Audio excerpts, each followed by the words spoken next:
улсын хэмжээнд анх удаа олон улсын жижигт нийцсэн дэлхийн одоо хэмжээний ийм чанар стандартад нийцсэн хөгжлийн бэрхшээлтэй иргэд хүүхдүүдийн сэргээн засварлах төвгээд усан эмчилгээнээс эхлээд усан бассейнтэй дотроо одоо жакузитай тэгээд бүх төрлийн одоо хуруунаас эхлээд бусад биеийн бүх хэд эрхтнийг одоо хөдөлгөөний дасгалыг, хөдөлмөр дасгалыг, хөгжлийн дасгалыг тэгээд сэтгэл зүйн зөвлөгөө үзүүлэх, боловсролын зөвлөгөө үзүүлэх яг хэвийн одоо орчинд үйл ажиллагаа, ажил амьдралаа авч явах хэмжээнд байх бүх боломжит хөлбөрөөр нь дэмжиж одоо сургах, эмчлэх тэгээд одоо нөхөн сэргээн засварлах асуудал явж байгаа. Энэ дотор бол хэвтээ дэмжлүүлнэ.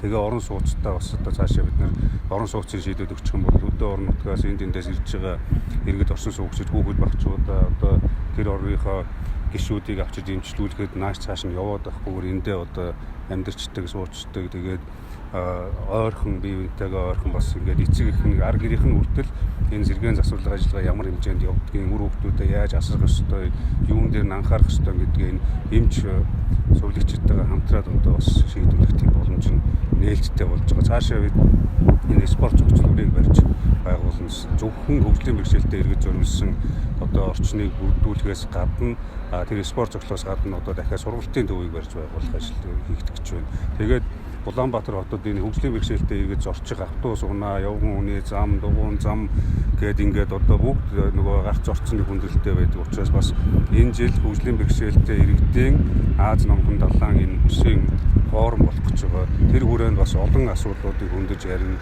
Тэр нийслэл энэ хөгжлийн бэрхшээлтэй иргэдийн одоо орчин нөхцөлийг бүрдүүлэх тал дээр бас тэр чиглэлийн ажлуудыг анхаарч ажиллаж байгаа.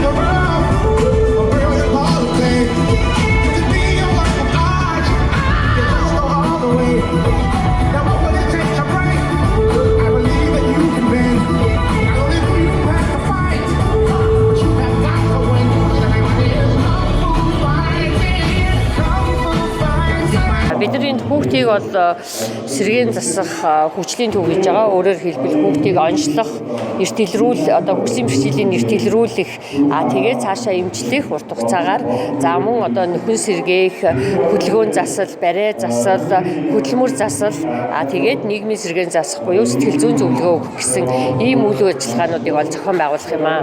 За тэгэхээр ерөнхийдөө энэ төв маань бид нар өнгөрсөн 1 сарын сүүлээр бол Монгол Улсын засгийн газар хятадын одоо боцолтгүй тусламжаар баригдсан учраас хүлээн авсан. За хүлээн авсныхаа дараа одоо 4 сарын 30-ны өдөр бол засгийн газрын тогтоолоор хөгжлийн бэрхшээлтэй хүний ерөнхий газарт бол хүлээлт өгсөн байгаа. За үүнтэй холбогдуулан бид нэр одоо үйл ажиллагаагаа эхлэхээр төлөвлөн бэлтжиж байна. Энэ дагуу 6 сар гараад үйл ажиллагаа маань доктортой эхлэн өөрөөр хэлбэл хөгжлийн бэрхшээлтэй хүүхдүүдээ одоо онцлох, эрт илрүүлэх, за нөгөө талаар одоо бүх төрлийн сэргээн засах үйлчлэгийг үйлчлэх энэ ажил маань одоо 6 сар гараад ингээ үйл ажиллагаанд тогтворчиж явагдаж болно. Энийг бид нар үндэсний хэмжээнд зохион байгуулах юм аа.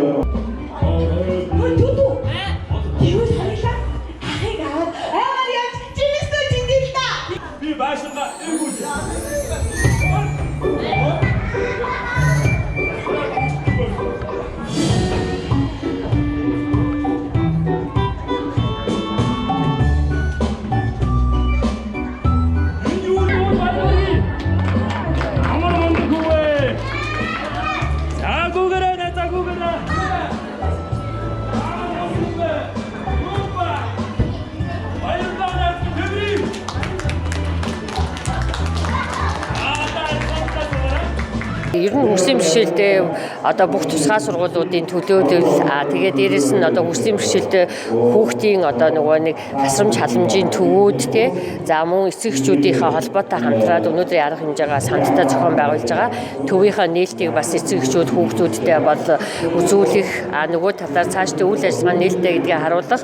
За нөгөө талаар бас хүүхдүүдийг баярыг бас баяр дээр баяр нэмж ингэж баярын арга хэмжээ зохион байгуулж байгаамаа. жил болгон зохион байгуулалт. За энэ бол уламжлал болгон зохион байгуулалт боломжтой. Энэ хүүхдийн төвийн одоо энгийн цагаан өргөө хүүхдүүдэд одоо байнгын нээлттэй байх болно гэдэгт одоо итгэлтэй байгаа.